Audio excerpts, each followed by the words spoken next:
যোৰহাটত বিশ্বকবি কবিগুৰু ৰবীন্দ্ৰনাথ ঠাকুৰৰ জন্ম দিৱস গাম্ভীৰ্যপূৰ্ণ তথা সাংস্কৃতিক কাৰ্যসূচীৰ মাজেৰে উদযাপন কৰা হয়। কিঞ্চিত গোষ্ঠীৰ যোৰহাট শাখাৰ উদ্যোগত এই উপলক্ষে এক বিশেষ কবি প্ৰণাম অনুষ্ঠানৰ আয়োজন কৰা হয়। যোৰহাটৰ বাঁহবাৰী অঞ্চলস্থিত মৰ্নিং ডিউ বিদ্যালয়ত অনুষ্ঠিত এই অনুষ্ঠানত সাহিত্য, সংস্কৃতি আৰু সংগীতপ্ৰেমী বহু লোক উপস্থিত থাকে। অনুষ্ঠানৰ আৰম্ভণিতে কবিগুৰুৰ প্ৰতিচ্ছবিত বন্তি প্ৰজ্বলন আৰু পুষ্পাঞ্জলিৰে শ্ৰদ্ধা নিবেদন কৰা হয়। ইয়াৰ পিছতে বিদ্যালয়ৰ ছাত্ৰ ছাত্ৰী, শিল্পী আৰু সাংস্কৃতিক কৰ্মীসকলে কবিগুৰু ৰচিত কবিতা আবৃত্তি, ৰবীন্দ্ৰ সংগীত, নৃত্য আৰু সংগীতালেখ্য পৰিৱেশন কৰি উপস্থিত দৰ্শকক আপ্লুত কৰি তোলে। অনুষ্ঠানত চেতাৰ বাদনে দৰ্শকক আকৰ্ষিত কৰে। বক্তাসকলে নিজৰ ভাষণত কবিগুৰুৰ সাহিত্য, সংগীত আৰু মানৱতাবাদী চিন্তাধাৰাৰ ওপৰত আলোকপাত কৰে। নতুন প্ৰজন্মৰ মাজত কবিগুৰু ৰবীন্দ্ৰনাথ ঠাকুৰৰ আদৰ্শ আৰু সৃষ্টিক চিনাকি কৰোৱাৰ ক্ষেত্ৰত এনে অনুষ্ঠানসমূহ অত্যন্ত গুৰুত্বপূৰ্ণ বুলি মত প্ৰকাশ কৰে। বৰ্ণাঢ্য সাংস্কৃতিক কাৰ্যসূচীৰে অনুষ্ঠানটিৰ সফল সমাপ্তি হয়। আজি আমি কবিগুৰুৰ জন্মদিন উপলক্ষে কিঞ্চিত গোষ্ঠীৰ পৰা এখন সৰুকৈ এজন অনুষ্ঠান পাতিছোঁ। অনুষ্ঠান তাতে সব ৰকম আমি গান, কবিতা, কবিগুৰুক আমি সম্মান জনাবলৈ এই ক্ষুদ্ৰ আয়োজন কৰিছোঁ। অনুষ্ঠান যাতে সাৰ্বিক সুন্দৰ হয় কাৰণে আমি প্ৰচেষ্টা কৰিছোঁ। কবিগুৰু ৰবীন্দ্ৰনাথ ঠাকুৰে এতিয়াও সকলোকে অনুপ্ৰাণিত কৰে আৰু সমগ্ৰ বিশ্বতে তেখেতক আজিৰ দিনত মনত পেলোৱাৰ চেষ্টা আপোনালোকে কৰিছে। কি কাৰ্যসূচী ল'লে আপোনালোকে?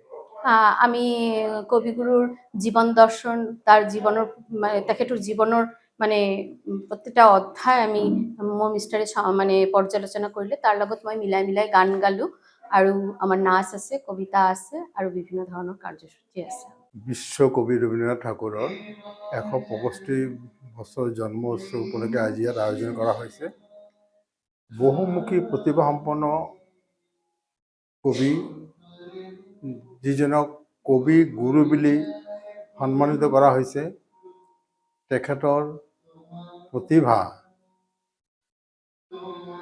অসমত নহয়, ভাৰতত নহয়, বিশ্বব্যাপী বিস্তৃত হৈ আছে। সেই কবিজনৰ আজি আমি শ্ৰদ্ধা জনাবৰ কাৰণে ইয়াত আয়োজন কৰা হৈছে কিঞ্চিত গোষ্ঠীৰ ফালৰ পৰা। এই কবিজনক সম্পৰ্কে মোৰ কিবা বক্তব্য ৰখাৰ দৃষ্টতা নাই।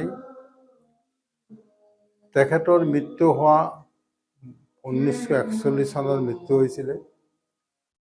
পৃথিৱীৰ যিমান দিন থাকিব, ৰবীন্দ্ৰনাথ ঠাকুৰক জীয়াই থাকিব, সকলোৱে তেখেতক শ্ৰদ্ধা কৰিব। ৰবীন্দ্ৰনাথ ঠাকুৰৰ আপুনি বহুমুখী, চবফালে তেখেতৰ কবিতা আছিলে, সাহিত্যিক আছিলে। তেখেতৰ প্ৰসংগত যিমানেই কোৱা হ'ব, মই ভাবোঁ সিমানেই কম হ'ব। আজি তেখেতক এই জন্মদিনত তেখেতৰ শতসহস্ৰ শ্ৰদ্ধা জনালোঁ আৰু ভৱিষ্যতেও আমাৰ এই কিঞ্চিত গোষ্ঠীয়ে তেখেতৰ জন্মদিনটো উদযাপন কৰিব, এই আশাৰে মোৰ বক্তব্য।